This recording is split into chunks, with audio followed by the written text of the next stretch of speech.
C'est pas le plus problématique. Prox 1. 20 Go, ça ira bien ici.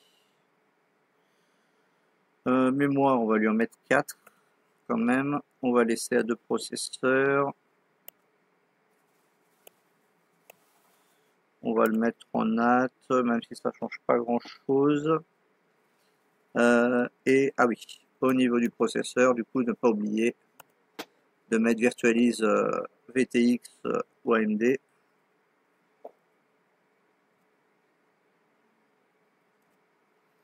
Je finis cette config. Je vais mettre l'ISO.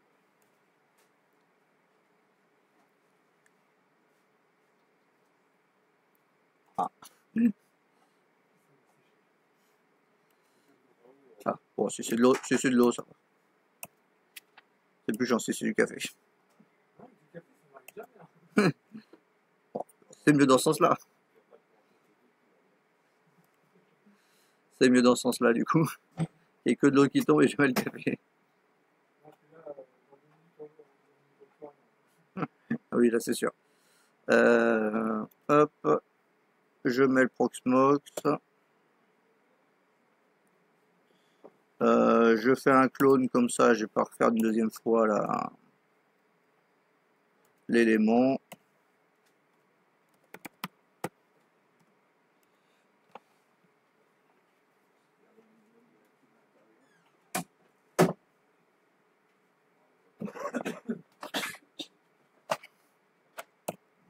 Voilà, allez. Prox 1, démarrer. Prox 2, démarrer.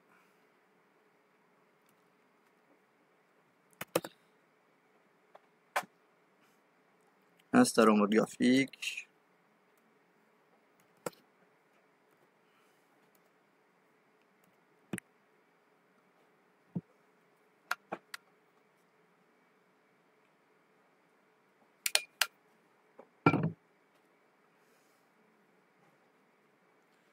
Détection d'IP.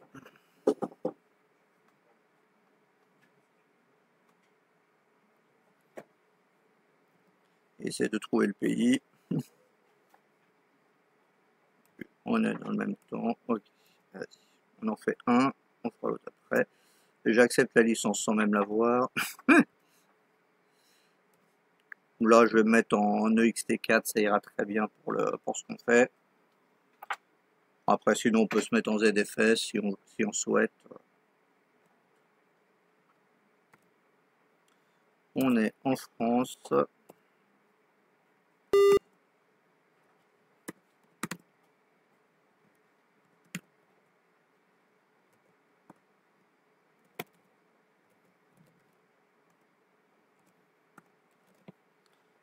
Hop, allez, on met n'importe quoi.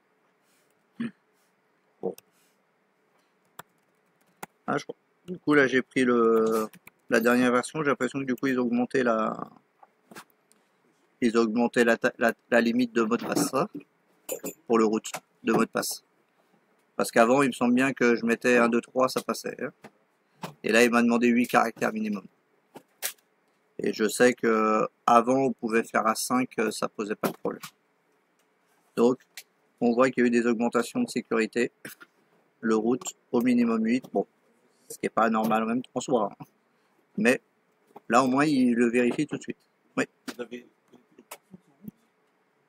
Non, enfin, le Proxmox, par défaut, son utilisateur, c'est route. Donc là, ici, c'est le premier, donc PVE.torsi. Oui, on fait le Proxmox. Donc le CIDR, son adresse, je lui laisse. La gateway, je lui laisse. Le DNS, c'est bon. On lance l'installation. On lance le deuxième pendant que le premier s'installe.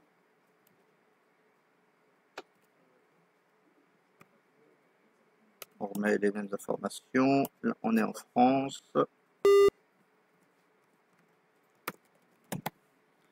On met le mot de passe.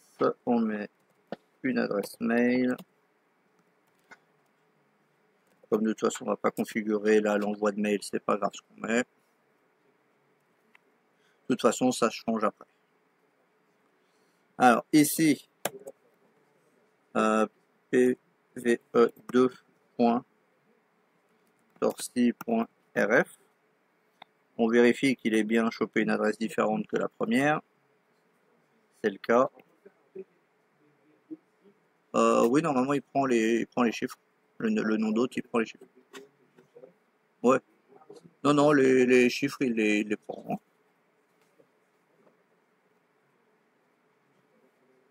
Après, si tu essaies de mettre un caractère spécial, un arrobase ou des trucs comme ça, bon, moins. Mais non, les chiffres, tu as droit dans les noms d'hôtes. Puisque quand tu fais un Windows Server, tu mets Win 22 des fois, ou des choses comme ça. Win 10, ça passe sans problème. Non, non, le nom d'hôte, il n'y a pas de, y a pas de souci. Même les sites internet, tu vois, ils peuvent avoir des numéros. Oui, tout à fait. Hmm. Mais le tout, c'est qu'ils aient pas c'est qu'ils aient pas le même nom d'hôte de nous. Oui. Oui, c'est du 2. Ah merde.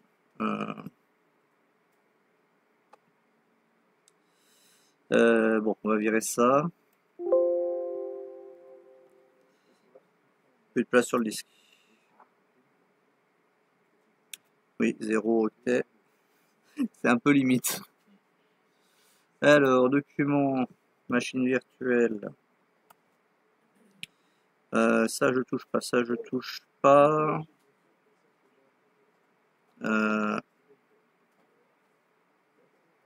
Attends, il est passé où?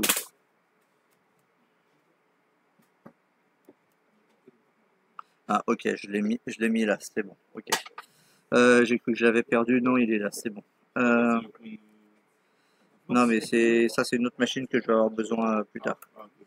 Donc c'était pour être sûr de ne pas la perdre. Hop, on va virer ça, on va virer ça, on va virer le Trunas, on va virer le PFSense.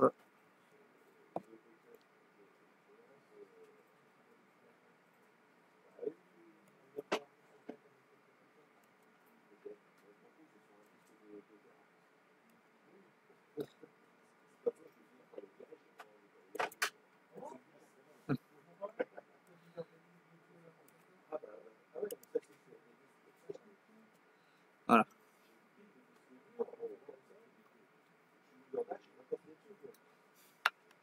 Bon, moi, l'autre fois, dans un peu le ménage, je suis bien retombé sur un disque en idée.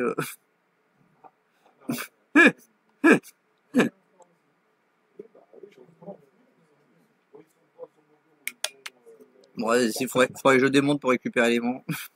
Parce qu'à les donner dessus, à mon avis, il n'y a pas grand chose, hein. Bon, il existe, je crois, toujours des câbles USB IDE. Mais bon,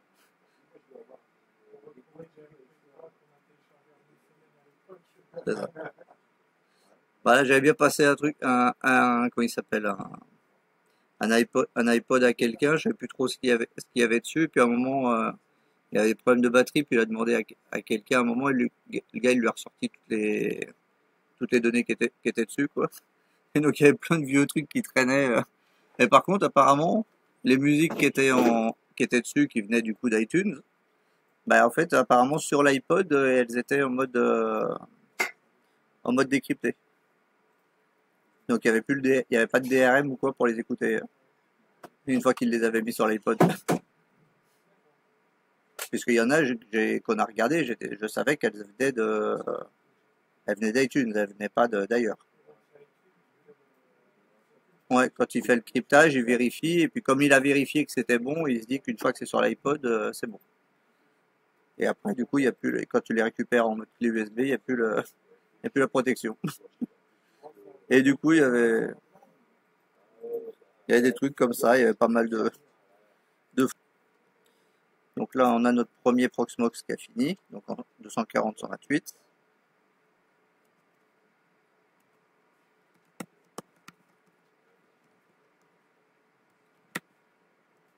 .8006. On est au courant que c'est l'auto-signé.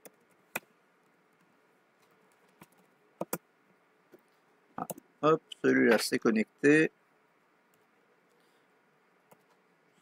228, 240.129, 2.8006. Il n'a peut-être pas encore fini. Non, il n'avait pas fini. Presque. Donc déjà, la première étape, on va connecter nos deux Proxmox pour vérifier que tout fonctionne bien. Par exemple, on n'a pas besoin d'internet pour Proxmox? Non, t'as pas besoin pour les opérations qu'on fait là. Si tu fais un LXC, si tu auras besoin d'internet. Si tu installes une machine classique, t'as pas besoin. Donc voilà, là on a notre PVE2 et à côté notre PVE tout court. Donc avant de mettre des machines, on va déjà commencer par les mettre en cluster. Donc pour le cluster, on se met sur le centre de données ou data center. Allez, il y en a un que je vais mettre en français, l'autre je vais le laisser en anglais. Comme ça, en fonction de la couleur, de comment ça s'affiche. Donc ici, vous avez graphe de serveur dans le centre de données. À partir du PVE ou PVE1, c'est à partir de lui qu'on va créer la graphe de serveur. Ouais. Sur le navigateur. Ouais. Tu as bien l'adresse que j'ai donnée à mon compte. Ouais. De point 8006. Donc là, je crée.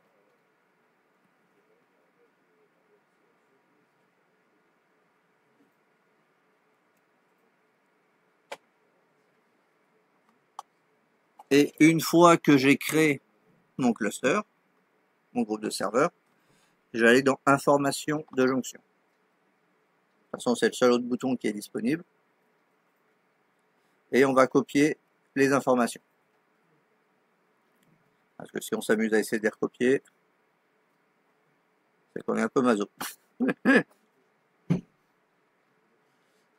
Ensuite, du coup, je vais dans le deuxième, celui que je vais voir relier au principal. Donc Data Center, Cluster. Là, je fais exprès de le laisser en anglais, comme ça, si jamais il vous demande de vous connecter et que du coup vous le connectez, c'est en anglais, au moins vous voyez les deux. Oui, je pense pas qu'ils vous embêteront. Mais bon, après dans le stress ou quoi. Oui, non, c'est pas le bon, effectivement. Donc c'est Join Cluster, ce coup-là.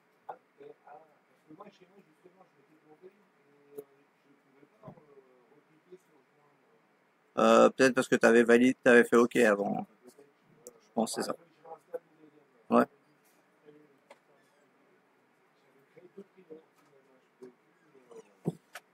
Donc là, on colle des informations de jonction qu'on a récupérées.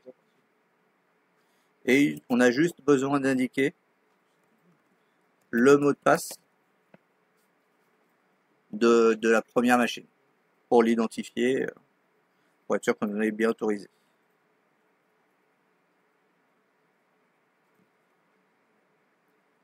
Après, je crois que ce que tu dis, là, si tu as le problème du cluster, après, et que tu avais préparé le main, tu as un fichier que tu peux modifier après avoir coupé le service, après avoir coupé un service.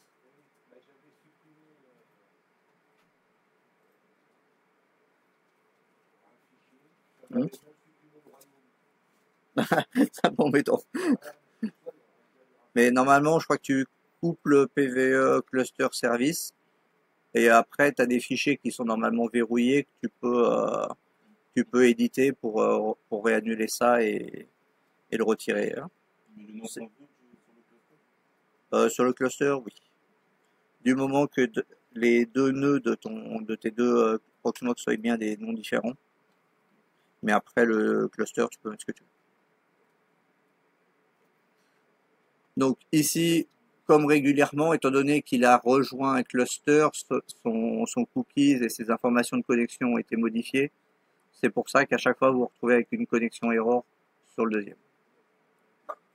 Donc, soit vous la fermez parce que vous n'en avez plus besoin normalement, soit si vous pouvez faire un reload et revalider les paramètres de sécurité. Mais étant donné que vous êtes en cluster, maintenant vous n'avez plus besoin de la deuxième fenêtre. Puisque là maintenant vous avez bien les deux PVE sur le même sur la même fenêtre. Ah, mais je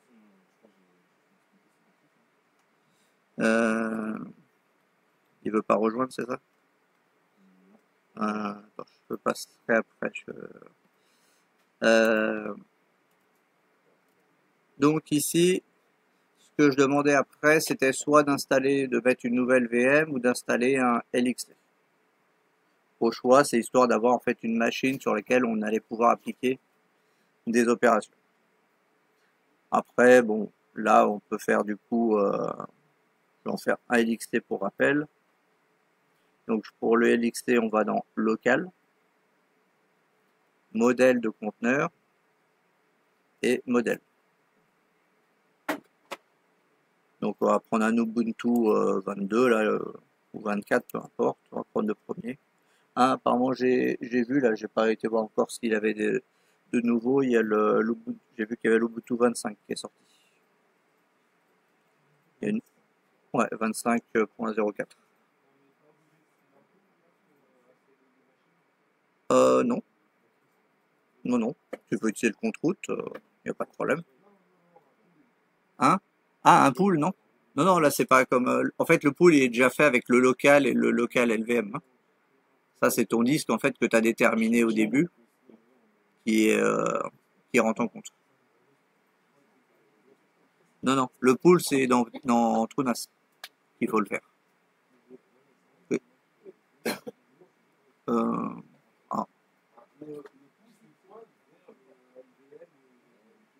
Non, non, c'est pas nécessaire. Bon, avec la bande passante qui rame un peu là. Non, non, par défaut, il met toujours local et local LVM qui sont opérationnels directement. Sauf si tu veux mettre éventuellement un stockage dans le PVE2 qui renverrait vers le PVE1 ou un truc comme ça, peut-être à la limite. Mais par défaut, normalement, il a suffisamment d'infos pour le faire.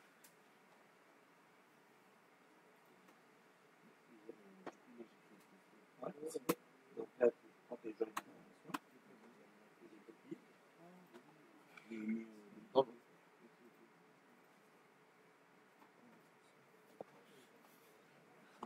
Ok, donc ça se voit pas forcément, mais il a fini de télécharger mon modèle. Donc maintenant, je vais créer un conteneur.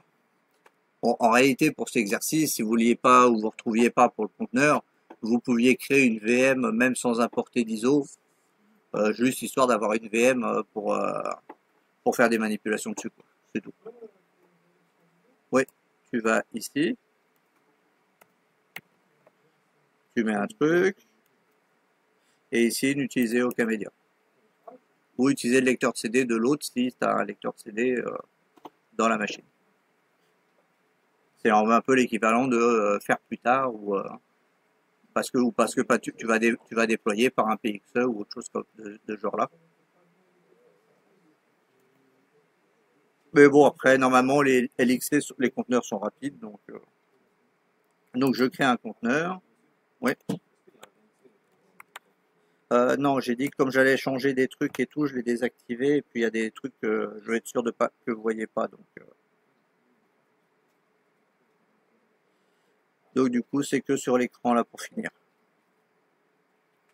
Mot de passe. Alors, est-ce qu'il a renforcé la sécurité de ce mot de passe là ou pas? Non. Ici, il ne demande pas de.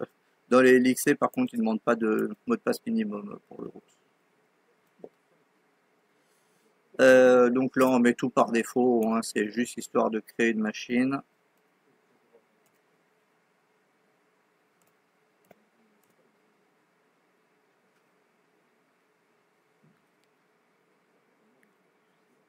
Voilà, on le laisse le créer.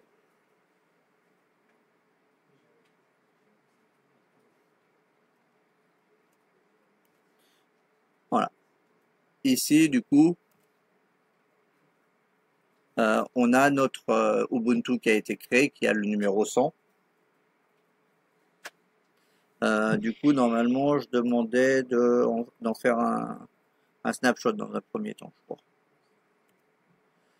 Donc, pour le snapshot, on va sur la machine et on cherche instantané ou snapshot, selon la langue que l'on a choisie. Tout simplement, on fait créer un instantané.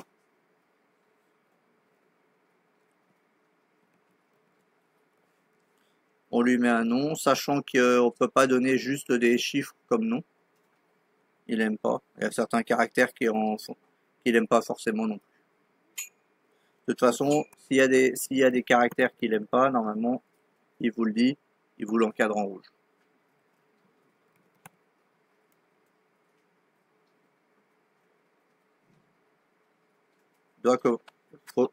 Il précise qu'il faut que ça commence par une lettre. On peut mettre une lettre et que des chiffres, mais il faut que ça commence par une lettre. Pourquoi? Bon. Il doit sûrement y avoir une raison quelque part. De ne pas vouloir commencer par un chiffre. Ouais. Donc il doit sûrement y avoir quelque chose qui fait que un problème de compréhension, de décodage quelque part. Bon.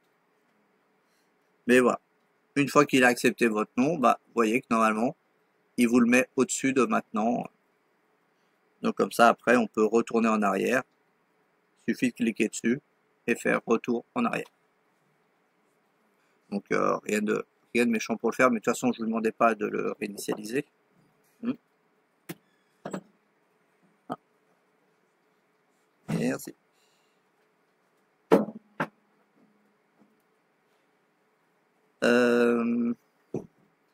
Donc là maintenant on a fait l'instantané, parce que ça c'est pareil, c'est une tâche qui peut être demandée par le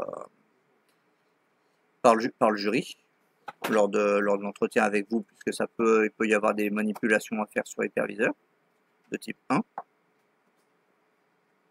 Donc ça c'est une des tâches qu'il peut vous demander. L'autre tâche qu'il peut vous demander, c'est de créer, comme on a fait là, une machine directement. Donc là, bah, vous faites créer une VM, vous mettez les indications qui vous donnent, tant de disques durs, tant de gigas de RAM et ainsi de suite, tant de réseau si jamais il y a un réseau particulier pour un réseau pour une autre. Voilà. Et après, bah, vous terminez, vous faites OK pour qu'elle apparaisse dans la liste, mais ils vous demanderont pas de l'installer jusqu'au bout. Ça demanderait trop de temps. C'est pas le but, c'est déjà de savoir si vous savez créer une machine correctement dans l'hyperviseur en respectant les demandes du client, qui est en l'occurrence le jury. Ok, après normalement je demandais sur cette machine-là d'en faire un clone sur la même machine, sur le même nœud. Donc tout simplement, on fait un clic droit sur la machine, après l'avoir éteinte, et on va faire cloner.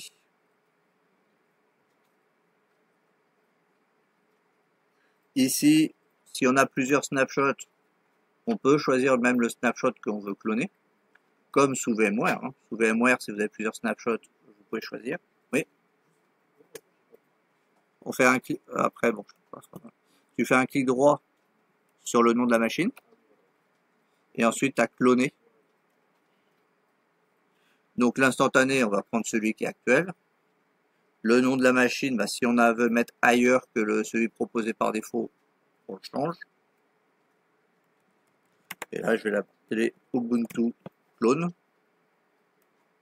Et si on a plusieurs disques durs, on peut le changer de disque dur sur lequel le stocker. Et on fait cloner.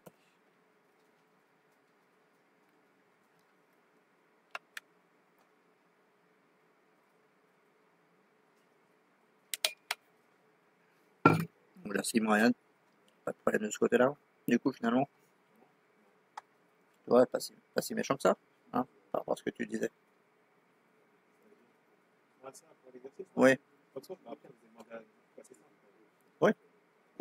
Non, mais au début, Ouais, il y avait tu des disais que ça allait être compliqué et tout. compliqué. Ouais, mais moi, j'ai regardé l'exercice. Hmm. Ouais, il est tout ça. C'est pour ça, je vous dis aussi, quand vous allez commencer l'épreuve, partez pas bien en tête. Prenez le temps de lire toutes les questions jusqu'au bout, même voir deux fois. Être sûr de pas comprendre la question à l'envers ou quoi. Après, c'est moins long. Hein? C'est moins long. Oui. Mais après, bon, ça, c'est, ce qu'il y a, c'est qu'après, quand tu fais ça devant le jury, tu as quand même le stress du jury et de l'épreuve quand même. Donc, c'est pour ça qu'il fallait le réviser un peu à l'avance. Même si c'est pas des tâches compliquées, faut quand même les revoir un minimum. Donc, du coup, ici, on a notre clone. Et maintenant, le clone, je le demandais de l'amener sur la deuxième machine. Le PV2, c'est ça. Sur le deuxième, le deuxième serveur du cluster. Donc là, on fait un clic droit. Maintenant, effectivement, c'est une migration pour déplacer. Ah non, je crois que je demandais une tâche de réplication. Non, la tâche de réplication, je la fais après. Donc là, on dit vers quel nœud on l'envoie.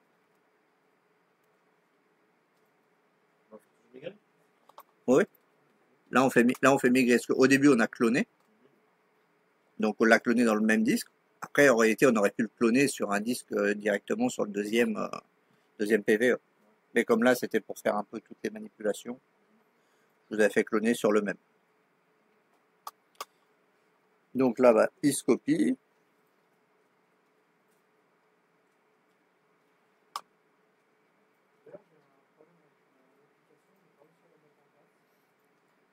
Non, normalement, avec deux nœuds, tu peux le faire, logiquement. Bon, on va voir. Ouais,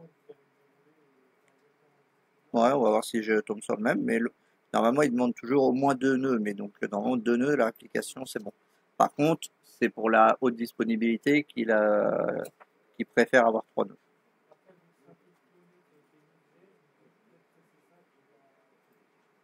Normalement, il n'a pas les mêmes références, donc ça devrait pas. Bon, on va voir.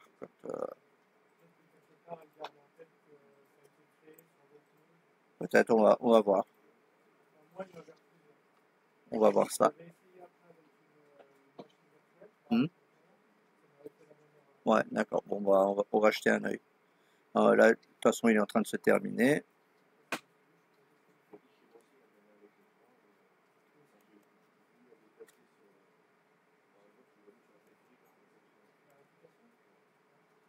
On va voir. Donc justement,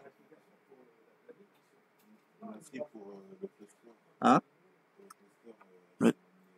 Quel testeur? Hmm.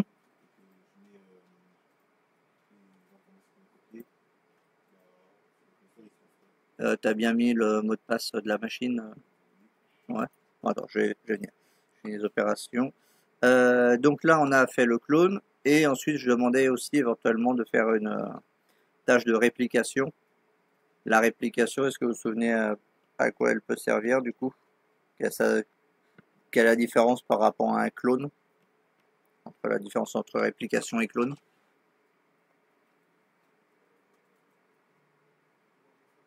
Hein? C'est ça, elle. Hein? Avec? Oui, enfin celle-là, elle l'aura plus ou moins aussi, mais c'est juste qu'en fait une réplication, ça va cloner en fait la machine et tout le disque et toutes ces informations, mais ça ne va pas apparaître dans la liste des machines. Ça va en faire une sauvegarde sur un deuxième nœud pour justement servir pour la haute disponibilité, pour que si la machine initiale n'est plus disponible, que celle qui a été répliquée démarre et apparaisse sur le deuxième nœud qui est toujours joignable, et du coup il va avoir la même adresse IP que la machine qui aura disparu. Donc il n'y aura pas de conflit d'adresse puisque la machine n'apparaît que si la machine initiale est plantée. Non, là on va voir, on va faire une réplication. Non, la réplication, justement, pour pas mélanger les choses, elle n'apparaît pas. Donc là, pour une réplication, on clique sur le clone, on va dans réplication. Je crois que c'est replicate en anglais, donc vous n'allez pas vous perdre. De toute façon, vous avez les icônes, qui sont les mêmes, peu importe la langue. Donc on fait ajouter. Donc on dit quelle machine, on dit vers quel nœud on veut l'envoyer, donc vers le PVE. La planification. Là je vais mettre toutes les 30 minutes, mais de toute façon on va le lancer maintenant. On devrait le lancer maintenant.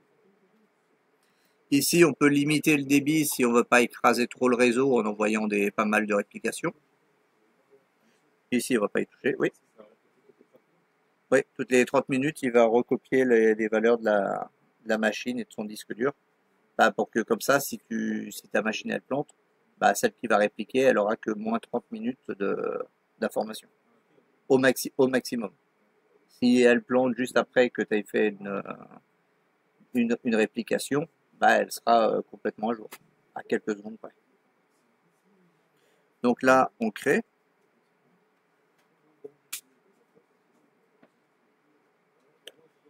Alors, il voudrait pas parce qu'on est en EXT4 peut-être. Alors, c'est bizarre. Ce qui dit qu'il manque. On ne peut pas répliquer ce volume. Alors, est-ce qu'il y avait une option?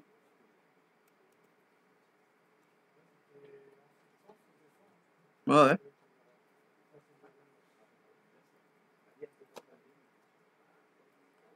À moins que ça soit le conteneur qui veuille pas. Ou non, t'avais essayé avec une vraie VM aussi.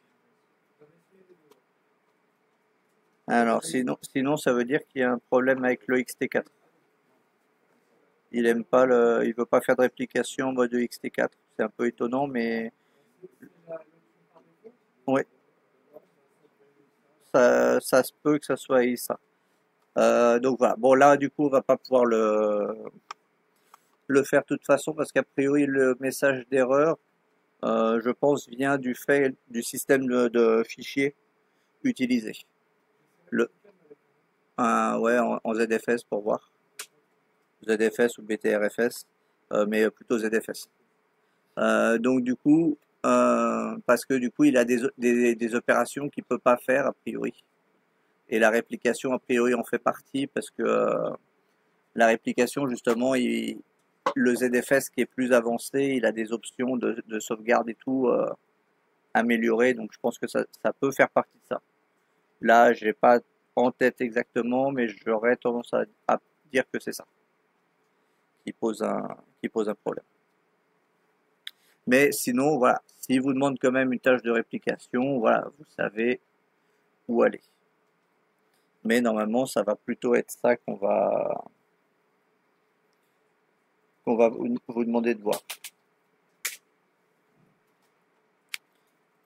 Et donc là, bah, on a cloné, on a migré, on a mis en cluster, on a fait une VM. Et si vraiment on veut aller jusqu'au bout comme dernière chose, à la place de la réplication, on peut faire une sauvegarde pour la sauvegarder. Comme ça, si elle plante, on peut restaurer une sauvegarde au cas où. Donc, qui n'est pas exactement non plus un instantané. Là, c'est vraiment plus global. L'instantané, des fois, il prend pas forcément tout. Il prend que des éléments à un certain point. Donc là, bah, tout simplement, on peut faire sauvegarder maintenant. De quel disque? Par contre, les sauvegardes ne sauvegardent que dans la machine où on est. On peut pas avec ce filtre-là de base ne l'envoie pas vers une autre. Mais par contre, si on le fait ici, sauvegarde, stockage, hein, 20 gigas. Peut-être, mais là, il disait plutôt que c'était un feature qui manquait. C'était une option qui manquait sur le disque. Donc, peut-être. Bon. Sinon, c'est le disque qui est peut-être trop faible.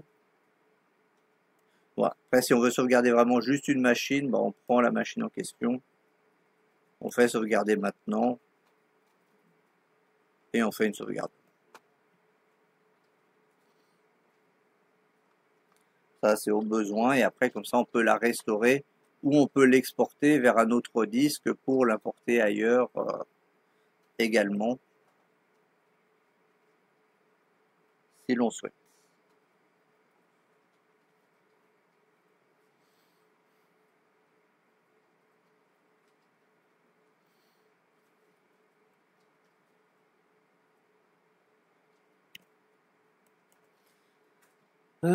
Ok, du coup, au niveau de Proxmox sur des tâches un peu comme ça, là, ou autre, est-ce qu'il y a des questions particulières?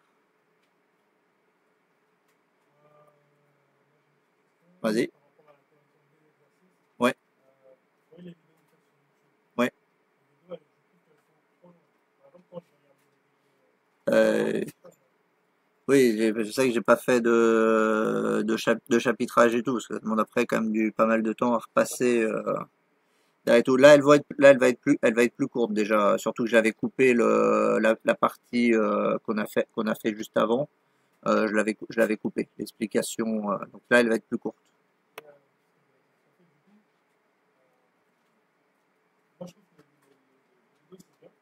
Hmm. Ouais. Ouais, mais ça, même si t'as pas mal de cœur, ça demande quand même du temps, hein. Hmm.